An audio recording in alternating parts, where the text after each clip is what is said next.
Mark never learns from his mistakes, does he? Think, Mark! Season after season, he's making the same mistakes and he never progresses as a hero. I don't really want to talk about it. However, I do think Mark did evolve emotionally and physically after season 2, especially at the end where we see him make some clear decisions.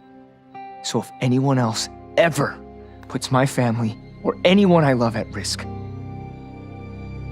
I won't hesitate. Hey, my name's Abel, and on this channel we see movies and TV as ways that we can learn life lessons, not just mind-numbing entertainment. And here are some lessons on the... No, we're not going to do the whole cliche cut to the title scene just because I said the name of the show, because I think that's a little... I meant to say insufferable, not in...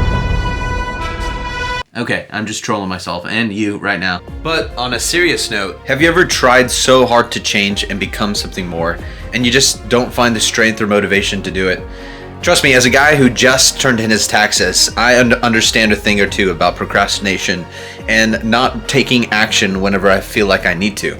And I think we can learn a lot from Mark because he also struggles with this, but has made some big changes in this season, and we can learn a thing or two from him on how to become the person you want to become. So if you want to improve yourself and level up, here are 3 ways that you can do that and 3 lessons from the Invincible series season 2. Our first lesson in the Invincible series is called the paradox of success, and it's really important in understanding how to motivate yourself to become the person you want to become and making the right changes. Now, to provide some context, Mark doesn't want to become his father, so he knows the image, he knows the type of person, the type of hero he does not want to become. He wants to value life. He doesn't want to be a maniacal, power-hungry Viltrumite. He wants to become somebody who empowers people, empowers others. So in one sense, he knows who he doesn't want to become, and he's trying to figure out the hero he's trying to become. And so in the paradox of success, Alex Hormozi, famous entrepreneur and businessman, talks about the 3 traits from hyper-successful people. Now, once you hear those 3 traits, you almost don't want to become this hyper-successful person, but there is a healthier way to look at this so that you can pursue the goals that you want to pursue. Now, bear with me. The 3 traits to hyper-successful people. The first trait is that you feel like you deserve success and that you're better than other people around you. The second is that you have this crippling anxiety that you'll never be enough. And then the third is that you have impulse control. So you have this ideal, I will become the greatest person in this field. You have this other belief that you're never going to be enough. And you have the impulse control to help push you towards the person you want to become. Now, there are multiple examples of the hyper-successful and how their life really is void of a lot of meaning and a lot of relationships, because they have to sacrifice so much to become this ideal that they want to become. And once they become that, it is unfulfilling. It's not as much fun being me as you'd think. A healthier way to do this and to look at this framework to become successful and to adopt is, 1, have a vision of who you want to become, have a vision of who you don't want to become, and work your way towards leveling up. Mark may not be aware that he's doing this, but intuitively he already has an image of evil Omni-Man, the person he doesn't want to become, and he knows that he's bestowed with these superpowers that nobody else has. He's faster, stronger than everybody else, and he wants to become a really responsible hero. Here's one way that we can apply this principle. Andrew Huberman, a famous ophthalmologist and neurobiologist, he has a podcast about goal pursuit. If you want to accomplish your goals, a helpful tool is to paint a visual picture of what it would look like to fail. For example, let's say you want to be a YouTuber and you want to learn how to film, edit, and post videos that people want to watch. Let's say you specify your goal to, hey, I will make 10 videos in 3 months. Andrew Huberman says that it might seem counterintuitive, but if you visualize what it would look like if you don't accomplish that goal, it could actually motivate you to start taking action. Have shown is that there's a near doubling in the probability of reaching one's goal if you focus routinely on foreshadowing failure. You think about the ways in which things could fail if you take action A or you take action B, and instead, therefore, you take action C. You're supposed to think about how things could fail if you don't get up and run each morning if your goal is, say, a fitness goal. By taking just a few minutes of thinking about what it would feel like if you didn't accomplish that goal. Maybe even making stakes for yourself, like paying a friend $250 if you don't accomplish this goal, and really visualizing that pain and that feeling. So really take some time, visualize, write down what it would look like to accomplish the things that you want to accomplish, and also write down what it would feel like if you did it. Maybe make some stakes. That can really help push you towards the things that you want to do. Our second lesson to becoming the person you want to become is to have people around you to support you. You need a support group, and that's what Mark Grayson has in this show. He has Adam Eve all the time, who understands the burden of being a hero, and she has made the same mistakes before too, where she hasn't thought through something enough or has thought about it too much and overcomplicated what it means to do the right thing. And so she definitely understands. I feel like I could do a whole video on their relationship. To summarize it, she carries his burdens and he carries her burdens, and together they push forward whenever things get hard, whenever being a hero is its hardest. They come together and really help each other move forward and learn from their mistakes. I still killed him. Yeah, but it sounds like he was ready to go. I know that doesn't solve this, but we will get through it together. And if you ever turn into a giant world-conquering, I will kick your ass until you're back in line, okay? Okay.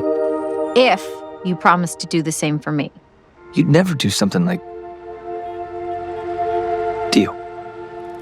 And I think Mark is learning faster and faster because Adam Eve is in his life. The best lesson that Mark is learning is from his brother. His brother, even though it was a little crazy whenever he killed one of the Mahler brothers, we sort of like the Mahler brothers just because they're charismatic, but they're also horrible, okay? Whenever Oliver just like ripped him open, that was questionable. But I think because of Oliver, Mark has learned the line between when to kill and when not to kill. And that is so important. It's going to save a lot of lives. I don't know. I haven't read the book, so I don't know if this is Mark's turning point where he like starts to be a little bit more power hungry. But I think it's a good thing for the most part when it comes to protecting the world from Viltrumites. So way to go, Oliver, for teaching him a lesson on when to make the decision to kill villains. That's kind of why I'm here. You were right. You were right about the Maulers. You were right about Angstrom. They hurt so many people, ruined so many lives. Angstrom almost killed you and Mom even.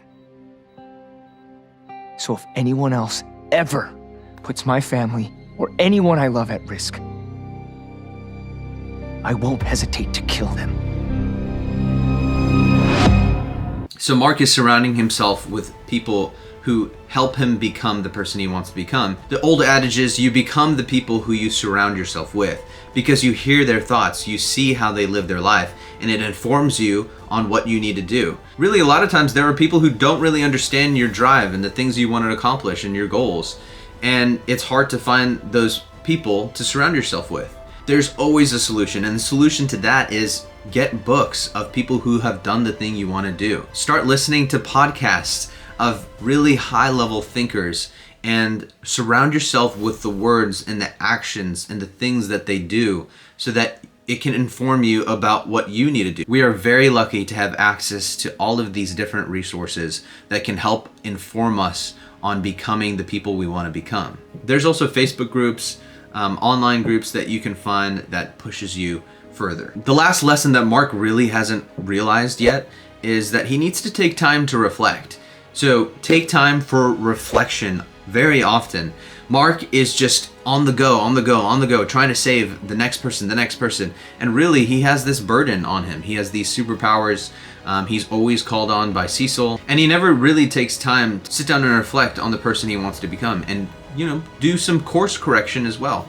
Now, he does this in the show with Adam Eve, and I think it'd be boring to see a scene of Mark just walking around by himself and trying to analyze his life, but I think it is unrealistic to have a show where that happens. But for yourself and for your own life, it's really important to slow down and really reflect about your life, reflect on the past few weeks, why you did things that you didn't want to do, and the things that you can incorporate into your week to make it better, to make yourself reach the levels that you want to reach. Because once you slow down to reflect, you can start seeing the things that you need to change. Just like if you're getting ready in the morning and you see that a piece of hair is out of place, or that you haven't combed your thick eyebrows, or that what you're wearing doesn't match, you need to take time to fix those things. Just like in life, if we're trying to reach a certain goal, going about it the right way, we could waste a lot of time if we don't sit back and leverage our reflection. Here's a quote from Jay Shetty on self-reflection that really helps encapsulate what I'm trying to say here. Your identity is a mirror covered with dust. When you first look in the mirror, the truth of who you are and what you value is obscured. Clearing it may not be pleasant, but only when that dust is gone can you see your true reflection. Take time for self-assessment, for reflection. That will help you get to where you need to be faster. So those are the 3 lessons that I learned from Invincible Season 2. If you have lessons, please comment below. Would love to hear your thoughts. One last bonus lesson is don't be an idiot like Cecil. If he so much as twitches, this whole place explodes. And as soon as he regains consciousness, he's gonna tell us everything about the Viltrum Empire and how to stop them.